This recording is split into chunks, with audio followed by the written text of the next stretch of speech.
Something shady is going on with Ryan Garcia. Let me explain. 2 weeks ago, Ryan Garcia delivered one of the biggest upsets in boxing after defeating Devin Haney. I mean, it wasn't even close. Garcia was just the better fighter on that night. I thought it was a close fight still. However, the validity of that win is now in jeopardy after it was alleged that Ryan tested positive for PED usage both before and after the fights. But Ryan has been vehemently denying these allegations on Twitter, with posts saying, "I'm gonna find out who paid to create this lie. Now I'm gonna release everyone's stuff. Time to expose the real snakes. Why in the world would I volunteer for a drug test if I planned on taking drugs? Make it make sense." Diddy paid for the drug test, allegedly. Now, like many of you guys, I originally wrote this off as Ryan just trying to deflect blame off himself to save face. However, there's been some new information coming to light that may paint a different picture if proven true. This video is not me saying that Ryan is 1000% innocent. Rather, this video is meant to shed light on the shady practices of the other side, as it seems that many are unaware of the full story.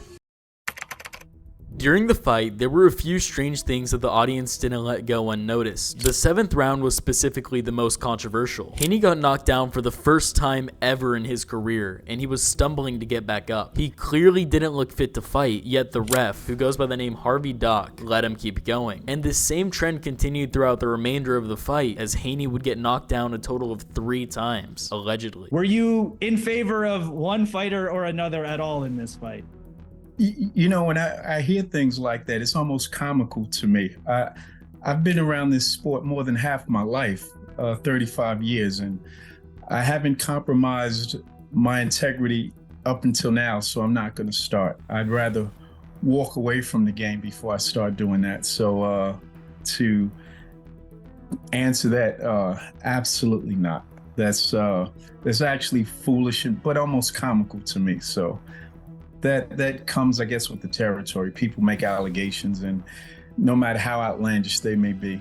In an episode of the Joe Rogan Experience featuring Max Holloway, the two men spoke on the bad refereeing of Harvey Doc. And there was some bad refereeing in that fight too, because there was 2 knockdowns. 2 drops, and it didn't count. That was crazy. Real bad, real bad. Those were 2 legitimate knockdowns in a round where he already knocked him down once. So he knocked him down 3 times in that fight. Wouldn't that have been like a TKO already? I don't know if they had a 3 knockdown rule. Now listen, in Doc's defense, refereeing isn't an easy job. You have to make tough split decision calls that may be hard to recognize at that moment. However, of his past fights, this one felt much different, as he's never made such poor calls before. Back in 2023, when Devin Haney was fighting Lomachenko, Harvey Doc was picked as the ref for that fight, to which an article was published of Boxing Scene by Keith Idek, which stated, "The experienced Doc is generally regarded as an even-keeled, fair referee, and has handled many championship fights." And you know, it would be different if you had a small minority claiming they felt there was some bias. But in this instance, it's almost universally agreed upon by most that viewed it. For example, just looking at the top comments on the official highlights posted to the DAZN channel, people are saying, "Bro fought against Haney, the ref, judges, and Illuminati. Surprised that the ref didn't join in with Haney and start punching Garcia. And that ref and that judge, 112 to 112, are the reason boxing is dying. It's a disgrace." But you know what wouldn't be a disgrace? Subscribing to the channel. I'm currently at 14 subscribers right now, and I am trying to hit 100,000 subscribers by the end of the year. Crazy goal for a new channel, but I think we can hit it, so please go ahead, hit that subscribe button, and enjoy the rest of the video. You're the biggest cheater in the history of the fucking sports world, and now because you can't make a living cheating anymore, you want to flip the other side and start calling people out and pointing fingers? I can't believe anybody even listens to this guy, anybody even quotes this guy. Victor Conte is a two-faced piece of shit.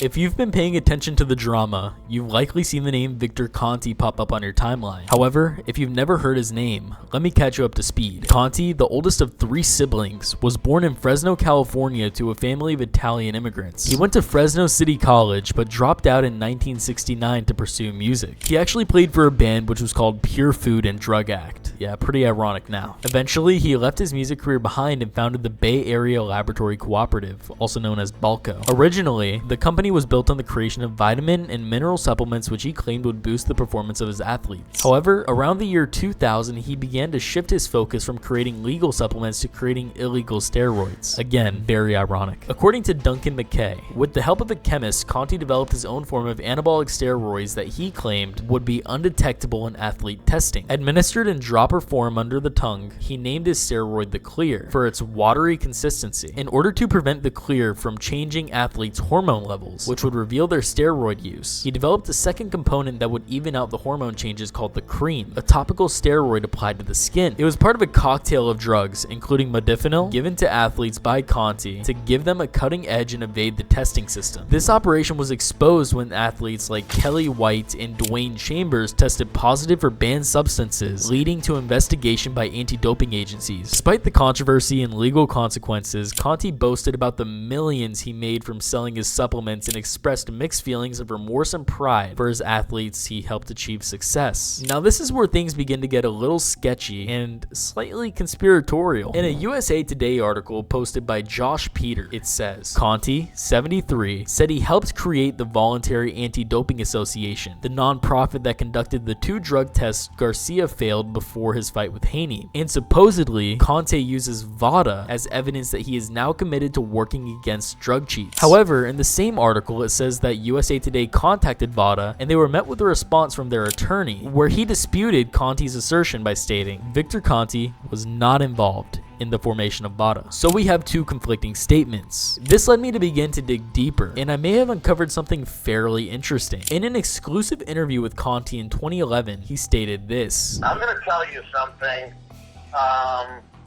that we've never disclosed to anybody before, okay? And what we're working on, and we've been working on this, and I'll tell you some of the names because they're already, this has been written about in the boxing magazines.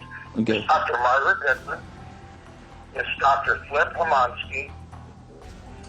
I'm involved, and there's also another very high-profile anti-doping, world-renowned expert involved. We'll reveal who this is shortly, but he is one of the most credible people in the world of anti-doping.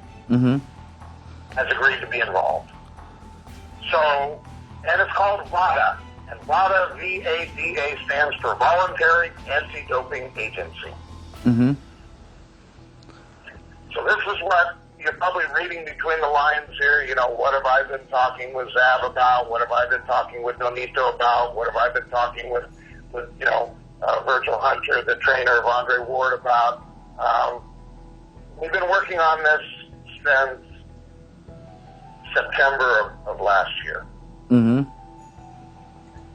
we hope to implement in the near future. So someone is lying. We have an attorney claiming Conte had no involvement, while Conte himself outlined in detail who was working on VADA and his involvement in it. Well, on November 7, 2013, Ryan Makinana published an article titled Victor Conte Clarifies Association with VADA, where it says, quote, Conte has been accused of having too close of a relationship with VADA and its founder, Dr. Margaret Goodman. Now in 2024, Conte runs a business called Snack, which is a nutritional sports company that is targeted towards boxers. And guess who's sponsored by Snack? Devin Haney. Now in all fairness, Garcia was also sponsored by Snack at one point, but he has since denounced the company, cutting ties with Conte completely. Snack is fucking gross. First of all, I remember I did work with them just for a fucking, some payment back in the day, but guess what? I never even took them fucking supplements because I always felt like it was cheating. These motherfuckers are known cheaters. They know how to cheat, they know how to mask, and guess what? They know how to taint shit because they just taint my greatest victory. But isn't it funny that everybody popped for Ostarine?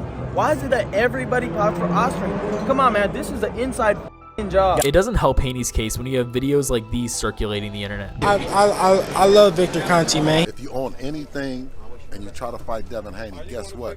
Chances is you're going to get busted because we got Victor Conte on our team. I'm perfectly clean. Victor hasn't, tried to give me any type of nothing, but some vitamins. The product that I use the most probably is Expedite. I love Expedite. Train for like 2 hours more when I want Expedite. So you have Devin Haney currently working with somebody who was a past drug cheat. But this is where it gets even weirder. 3 days after Haney's loss, Devin Haney's brother claimed that Allah told him Ryan would test positive for PED usage. Something crazy though is I was on the prayer mat today and Allah was just telling me he's going to test positive for his drug test. Keeps going in my brain and I'm like, no excuses. I mean, everything happens for a reason. And he keeps saying he's going to test positive for his drug test. He's going to test positive for his drug test. Yeah, but we'll see what happens. Like I said, all glory be to Allah. There's none worthy of worship but Allah.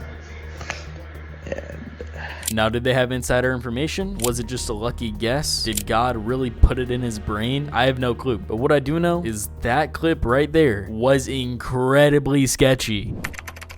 Let me preface this by saying there is no concrete proof of what I'm about to show you. I was originally going to leave this out of the video, as it's just a rumor which was put out by Regis Prograis before his fight against Devin Haney back in 2023. But considering how hard Devin Haney has been clinging on to his 31-0 after the loss, I feel like it would be an interesting point to bring up. In a Twitter post, Prograis alleged that Devin lost a fight in Mexico earlier in his career, but he paid to take it off his record. If that's true, that's the weakest stuff I've heard so far in boxing. Press conference is on Tuesday, and y'all reporters better not let this stuff slide. In a subsequent tweet, he claimed, "Just got confirmation that it's true. Y'all reporters better do y'all research." Though I haven't been able to find any information confirming his claims, I haven't been able to find any credible information disproving it, apart from inferences made by others. Even Haney's response was quite weak, as he posted a tweet saying, "Only an idiot would believe some stuff like that. This info is coming from Rolly. That should tell you enough." But changing the record in boxing isn't something that is all too unheard of, as back in 1990, LA Times writer Earl Gutsky released an article titled "Chavez's 68-0 appears spotless, but blemish from 81 remains." In this article, Gutsky discusses how Chavez was disqualified in the first round of his fight against Miguel Ruiz. However, according to the 1983 and 1984 ring books, the fight never happened. It was simply deleted. Then in the 1986 to 87 ring book, the date of Chavez Ruiz was changed to October 13th, 1980, and the result shows Chavez the winner, first round knockout.